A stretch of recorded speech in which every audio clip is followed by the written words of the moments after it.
What it is, homies, Mick Flubberpants all up in this hizzy. Back at you again with another episode of the Art Quest, Phase 1, Inktober. This is day 10.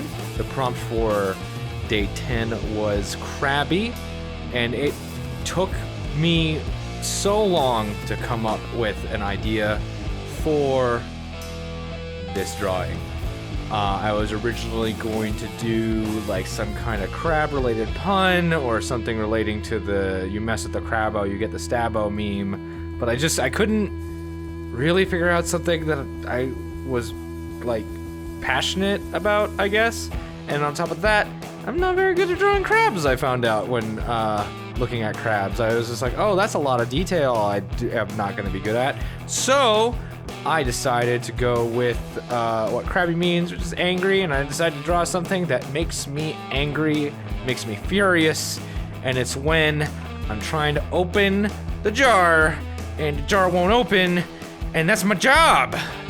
I need to be good at opening the jars, and when I'm not good at opening the jars, it makes me furious! And I decided to express that with all these veins in the arms. I think veins are hilarious, and so when I'm trying to do something either funny or creepy, I add a shit ton of veins to it, because I just think they're funny. I also decided that it should just say pickle without the E, because, you know, definitely not because I didn't plan well enough ahead and ran out of space. No, I decided it was going to be funny. And I really, I finished the line work a lot faster than I would have, and I was like, oh, I have pretty much 40 minutes left. What am I gonna do? So I decided to change the position of the arms to a more dynamic pose. I am adding in, my abstract faded background, and I'm trying to figure out what else to do. And I'm like, maybe I'll do something in the glass, I'll add pickles or something, and that'll work. And I decided to color in the juice and the pickles with, just a light gray to show that there's some shit in there, otherwise it's just an empty jar. And pickle jars aren't empty, they're full of pickles. So I decided to add pickles. And again, I found myself trying to figure out what to do. And I'm like, I don't like the way that this has turned out, really. I'm gonna try and improve it some way, but I don't know how. So I added the beige background, which usually I like. And I'm like, I still got more I can do. Decided to color in the pickle part.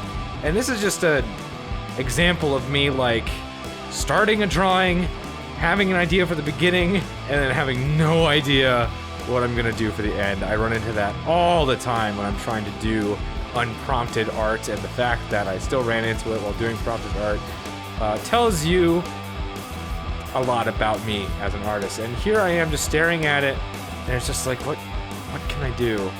And I decide, even though I know I don't have enough time, to start adding shading. Because, hey, as I've mentioned before, I need practice with shading, so I decided to add shading to the hands.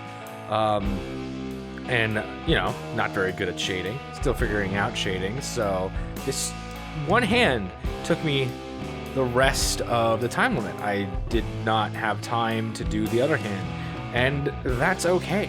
These are exercises. They are very much mostly gonna be unfinished, so I figured, you know what, I might as well go for it and really try and do some proper shading, which I haven't done in such a long time. And so I'm adding highlights to the veins, I'm adding midtones, I'm adding the blacks, and I'm rely heavily on the watercolor brushes here. I like the way that they look. I also like the way that watercolor looks in real life. Now, Autodesk Sketchbook doesn't really emulate the way watercolors look in real life that well, but I still like the way that the watercolor brushes in this look, and I am done with my shenanigans with them, and that's what I decided to shade with, and that's likely how I'm going to be shading in this program in the future. I do want to get Clip Studio Paint, because a whole bunch of my favorite artists have moved to that program, and it has a lot of features that I like in it, and so I want to give it a try. The only thing is that it's very expensive, so I have not got it yet. We'll see if I buy it. We'll see if I just get a demo. Who knows? At this point, I ran out of time, and so this is the final piece. I'm actually pretty proud of what I managed to get done in terms of the shading. I think I did a pretty good job. It is not even close to finish. I'm not even close to finish with that hand. I still have much more to shade with that hand, but once again, out of time, and that means this is the end of this episode of the Art Quest. Mick Flowerpants is over and out of this hizzy.